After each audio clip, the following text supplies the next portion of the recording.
जो लोग मेरे इस चैनल पर नए हैं या फिर मेरा ये वीडियो किसी और सोशल मीडिया प्लेटफॉर्म पर देख रहे हैं, वो मेरा YouTube channel political Tamasha with doctor Arshi को सब्सक्राइब करके वहां पे लगी बेल आइकॉन को जरूर दबा दें ताकि आपको हमारे आने वाले हर वीडियो की अपडेट्स मिलती रहे। और दोस्तों, अगर आपको हमारा काम पसंद आता है, हमारे वीडियोस पसंद आते हैं तो www.patreon.com/dr अर्शी खान पर जाकर डोनेट करके आप हमारे काम को सपोर्ट कर सकते हैं। तो चलिए आज के सियासी तमाशे के सफर को शुरू करते हैं।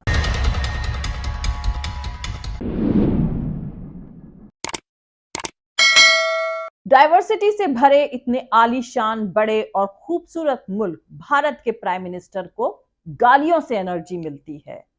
इससे किसी शख्स की पर्सनैलिटी और उसकी सोच समझ का पता चलता है। दरअसल जितना उस शख्सियत के बारे में अभी तक समझा गया है, मामला उससे कहीं ज्यादा संजीदा मालूम पड़ता है। हमारे प्रधानमंत्री को रोज 3 किलो गालियां न्यूट्रिशन लगती हैं। उनके मुताबिक ये गालियां उनकी एनर्जी का सोर्स हैं। तो कहने वाले कह सकते हैं कि प्रधानमंत्री की एनर्जी बरकरार रहे, इसके लिए कोई कसर नहीं छोड़नी चाहिए। वैसे दोस्तों, भारत के किसी प्राइम मिनिस्टर की लैंग्वेज इतनी घटिया और सड़क छाप नहीं थी। ना ही कोई इतना कमजोर था जो रोज कहे कि मैं बहुत सताया हुआ हूं, खतरे में हूं। वहीं दूसरी तरफ ओपोनेंट के लिए जर्सी गाय, 50 करोड़ की गर्लफ्रेंड, दीदी ओ दीदी जैसी लैंग्वेज का इस्तेमाल करे, फिर बोले कि मैं किलो में गाली खाता हूं, उसे न्यूट्रिशन में बदल देता हूं।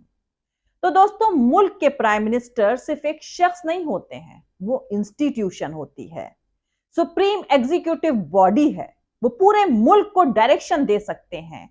इसीलिए उनके सड़क छाप लैंग्वेज को मुल्क के इंस्टीट्यूशनल डाउनफॉल से जोड़कर देखा जाएगा। मेरी बात का बुरा नहीं लगना चाहिए क्योंकि इतिहास जालिम होता है। आप सब भी इनकी लैंग्वेज सुनिए। ये हमारे देश के प्रधानमंत्री हैं। देखिए, कुछ लोग सुबह शाम मोदी को गालियां देते रहते हैं, भांति भांति की गालियां देते हैं। सारी डिक्शनरी मोदी को गालियां देने के लिए उन्होंने खपा दी है। मेरी आपसे प्रार्थना है, ऐसी बातों से आप परेशान मत होना। उनके पास गालियों के सिवा देने के लिए बचा क्या है भाई?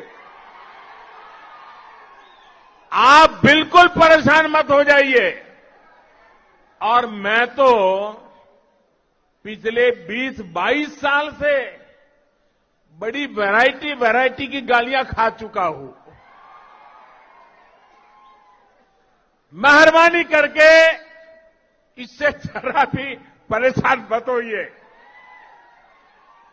शाम को उन गालियों को, उस पर बड़ी हंसी मजाक कीजिए, बढ़िया चाय पीजिए और दूसरे दिन सुबह कमल खिलने वाला है, ये इस खुशी में आगे बढ़िए। तो दोस्तों, आप मुझे बताइए, अब ये गालियों से आप परेशान नहीं होंगे ना? बिल्कुल नहीं होंगे ना? शाबाश। 2 मिनट की क्लिप में 18 बार गालियां दोहरा रहे हैं। मौजूदा भारत के यंगस्टर्स इनसे क्या सीख सकते हैं? ये सवाल आप भी खुद से जरूर पूछें, क्योंकि आने वाले वक्त में सियासत का ऊंट किस करवट बैठेगा, ये व्हाट्सएप यूनिवर्सिटी तय नहीं कर पाएगी। ये बात मैं इसलिए कह रही हूं क्योंकि तमाम लोग, जिसमें भक्त भी शामिल हैं, नहीं जानते हैं कि हिटलर की मौत के बाद हजारों जर्मन लोगों ने खुदकुशी कर ली थी। दोस्तों, सेकेंड वर्ल्ड वॉर के आखिरी दिनों में नाटसी तानाशाह एडोल्फ हिटलर ने खुद को गोली मार ली थी और हिटलर के साथ ही कई बड़े नाटसी नेताओं ने भी खुदकुशी कर ली थी। मेरी बात को जरा ध्यान से सुनिएगा। 30 अप्रैल 1945 को हिटलर की खुदकुशी के बाद नाटसी जर्मनी ने 8 मई को सरेंडर किया था और इसके बाद जर्मनी में एक अजीब हालात बने। हजारों जर्मन आदमियों और औरतों ने खुदकुशी करी। इसे सामूहिक खुदकुशी लहर यानी मास सुसाइड वेव के नाम से जाना जाता रहा है। इस सुसाइड वेव का जिक्र कर्स्ड यानी अभिशप्त रहा।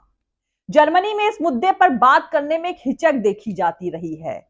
इस खुदकुशी लहर में हिटलर के सैकड़ों साथियों, ऑफिसर्स, हिटलर को सपोर्ट करने वाले पत्रकारों, प्रोपेगेंडा नेटवर्क से जुड़े तमाम प्रोपेगेंडिस्ट और हजारों की तादाद में हिटलर के अनभक्तों ने अपनी जान दी थी।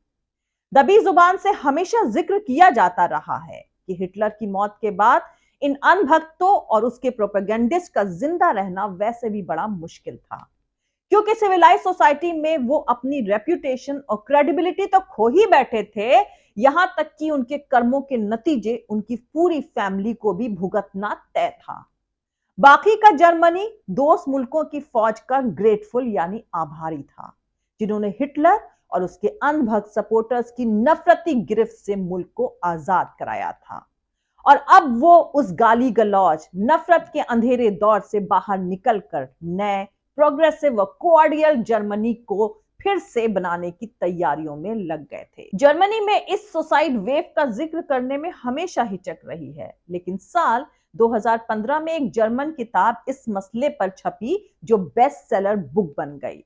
इतिहासकार फ्लोरियन हुबर की किताब promise me you will shoot yourself नाम से पब्लिश हुई। इस किताब में इस पूरे वाकये से जुड़े बेहद सनसनीखेज एपिसोड्स का खुलासा करा गया है। इस किताब से पता चलता है कि किसी एक शख्स की वर्शिप से एफ्लिक्टेड या बीमार और हिप्नोटाइज करे गए मुल्क के नागरिकों की आखिरी दशा बेहद फिक्रमंद करने वाली होती है, क्योंकि कुछ ऐसे ही हालात को हम जीते जी महसूस कर रहे हैं, जहां भारत जैसे डाइवर्सिटी से भरे और खूबसूरत मुल्क भारत के प्राइम मिनिस्टर को गालियों से एनर्जी मिलती है। वैसे तो हर शख्स को मौत का मजा चखना ही है, यानी मौत सर्टेन है, बाहक है, लेकिन किसी को जीते जी ऑलमाइटी यानी सर्वशक्तिमान अमर मानकर अनभक्ति करने वालों का आखिरी अंजाम किस हद तक जा सकता है, इसके भी एग्जाम्पल्स हमारे सामने मौजूद हैं। खैर, अब मोदी जी कह रहे हैं वो रोजाना 2 से 2.5 किलो गालियां खाते हैं, इसीलिए थकते नहीं। कोई इनसे पूछे कि आखिर काम ही ऐसे क्यों करते हैं कि पब्लिक गालियां दे। वैसे उन्हें फिलहाल अब तो अपनी पार्टी वालों से कहना चाहिए कि वक्त रहते सुधर जाएं। जिन देश में नफरत इन्होंने फैलाई है उसे खत्म करने की कोशिश करें, नहीं तो आने वाली नस्लें भी गालियां देंगी। वैसे दोस्तों, प्रधानमंत्री नरेंद्र मोदी ने सैटरडे को तेलंगाना में भाषण देते हुए तेलंगाना सरकार पर निशाना साधते हुए गालियां खाने के अलावा सियासत में परिवारवाद के मुद्दे पर भी झूठ बोला है। तो आपको बता दूं कि सैटरडे को प्राइम मिनिस्टर नरेंद्र मोदी ने हैदराबाद में बेगमपेट हवाई अड्डे पर भाजपा कार्यकर्ताओं को एड्रेस करते हुए कहा था कि लोग मुझसे पूछते हैं कि थकते नहीं हो, तो मैंने उनको समझाया कि देखो भाई, मैं रोज 2-2.5 किलो 3 किलो गाली खाता हूं और परमात्मा ने मेरे भीतर ऐसी रचना कर दी है कि ये सारी गालियां मेरे अंदर प्रोसेस होकर न्यूट्रिशन में कन्वर्ट हो जाती हैं। वहीं नरेंद्र मोदी ने अपने भाषण में परिवारवाद का मुद्दा भी उठाया। तो आपको बता दूं कि बीजेपी टीआरएस पर अक्सर परिवारवाद का इल्जाम लगाती आई है। इसी को लेकर नरेंद्र मोदी ने कहा कि करप्शन और परिवारवाद गरीबों का सबसे बड़ा दुश्मन होता है, ये विकास का सबसे बड़ा दुश्मन होता है, इसीलिए बीजेपी करप्शन और परिवारवाद दोनों से लगातार मोर्चा ले रही है। भाजपा सरकार करप्शन को जड़ से खत्म करने के लिए कमिटेड है। अब दोस्तों, हकीकत भी जान लें, बीजेपी में करप्शन का लेवल कितना है ये तो सबको ही पता है। वहीं बीजेपी में परिवारवाद की लिस्ट भी इतनी लंबी है कि इस पर एक किताब लिखी जा सकती है। होम मिनिस्टर अमित शाह के बेटे देखकर प्रेस नोट नहीं पढ़ सकते हैं, लेकिन उनको पहले बीसीसीआई का सचिव बनाया गया और फिर कार्यकाल बढ़ाने के लिए बीसीसीआई का कॉन्स्टिट्यूशन तक बदल दिया गया। अगर गांधी परिवार का परिवारवाद बुरा है तो उसी परिवार का एक कुनबा मेनका गांधी और वरुण गांधी बीजेपी में मौजूद हैं। Former finance minister Yashwant Sinha के बेटे जयंत सिन्हा केंद्र की मोदी सरकार में मंत्री बने। वहीं मोदी सरकार में मंत्री रहे रविशंकर प्रसाद के पिता ठाकुर प्रसाद जनसंघ के बड़े नेताओं में शुमार थे। तो मोदी सरकार में मंत्री पीयूष गोयल के पिता वेद प्रकाश गोयल वाजपेयी सरकार में मंत्री थे। Former chief minister Kalyan Singh के बेटे राजवीर सिंह सांसद हैं। उनकी बहू, उनके बेटे सब बीजेपी में विधायक और मंत्री हैं। तो वहीं दूसरी तरफ डिफेंस मिनिस्टर राजनाथ सिंह के बेटे पंकज सिंह बीजेपी के महासचिव और उत्तर प्रदेश सरकार में मंत्री हैं। तो दूसरी तरफ बहुगुणा परिवार की रीता बहुगुणा जोशी कांग्रेस से भाजपा में आ गई हैं और योगी सरकार में मंत्री हैं। रीता बहुगुणा के भाई विजय बहुगुणा भी बीजेपी में है। मध्य प्रदेश का सिंधिया परिवार कांग्रेस से भाजपा की वॉशिंग मशीन में दाखिल कर गया, ये सबको मालूम ही है। विजया राजे सिंधिया की बेटियां वसुंधरा और यशोधरा राजनीति में हैं। वसुंधरा राजे 2 बार चीफ मिनिस्टर की कुर्सी संभाल चुकी हैं। उनकी बहन यशोधरा राजे मध्य प्रदेश बीजेपी में है। वसुंधरा के बेटे दुष्यंत सिंह बीजेपी के सांसद हैं, तो वहीं छत्तीसगढ़ के चीफ मिनिस्टर रमन सिंह के बेटे अभिषेक सिंह भी सियासत में हैं। फॉर्मर सीएम प्रेम कुमार धूमल के बेटे उर्फ गोली मारो के ब्रांड एम्बेसडर मोदी सरकार में मिनिस्टर अनुराग ठाकुर को आप जानते ही हैं ना दोस्तों। उत्तर प्रदेश में सांसद ब्रजभूषण शरण सिंह के बेटे प्रतीक भूषण का प्रचार करने मोदी जी खुद ही गए थे। वो भी बाप बेटे बीजेपी से सांसद और विधायक हैं। मध्य प्रदेश में दिलीप सिंह भूरिया की बेटी निर्मला भूरिया भी बीजेपी में है। महाराष्ट्र में प्रमोद महाजन की बेटी पूनम महाजन, गोपीनाथ मुंडे की बेटियां पंकजा मुंडे और प्रीतम मुंडे भी भाजपा में हैं। दिल्ली में साहेब सिंह वर्मा के बेटे उर्फ बयानवीर प्रवेश वर्मा भी बीजेपी सांसद हैं। तो वहीं सरदार सदाशिव राव महादिक की बेटी गायत्री राजे महादिक, जो दिवंगत तुकोजी राव की पत्नी है, उन्हें भी मध्य प्रदेश की सियासत में उतारा गया है। वो विधायक बनी। ये परिवार मध्य प्रदेश के सिंधिया परिवार का करीबी है।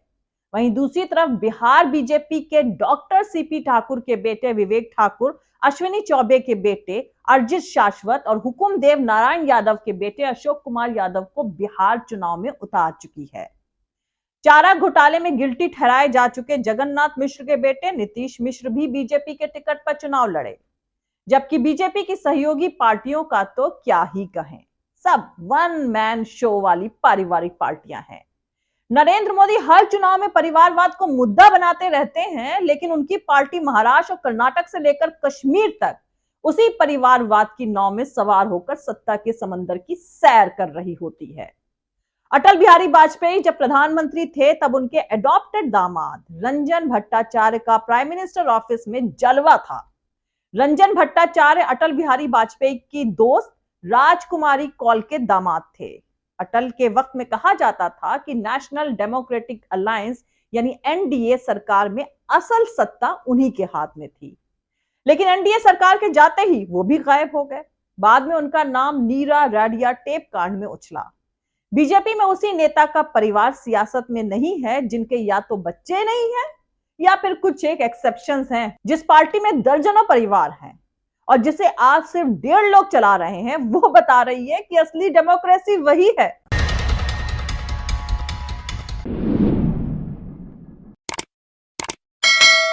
तो दोस्तों, मिलते हैं अगले वीडियो में किसी दूसरे नए सियासी तमाशे के साथ। जय हिंद, सत्यमेव जयते, अल्लाह हाफिज। दोस्तों, हमारा पूरा वीडियो, दूसरे और वीडियोस देखने के लिए हमारे YouTube channel political Tamasha with doctor Arshi को सब्सक्राइब करके वहां पे लगी बेल आइकॉन को जरूर दबा दें, ताकि आपको हमारे आने वाले हर वीडियो की अपडेट्स मिलती रहे। और दोस्तों, अगर आपको हमारा काम पसंद आता है, हमारे वीडियोस पसंद आते हैं, तो www.patreon.com/dr अर्शी खान पर जाकर डोनेट करके आप हमारे काम को सपोर्ट कर सकते हैं। दोस्तों, अगर आपको हमारा वीडियो पसंद आता है तो लाइक और शेयर करना हरगिज नहीं भूलें। आप हमें फॉलो भी कर सकते हैं हमारे ट्विटर, इंस्टाग्राम और फेसबुक पेज पर। मेरा ट्विटर हैंडल है @arshi_aziz_khan। थैंक यू, मिलते हैं अगले वीडियो में।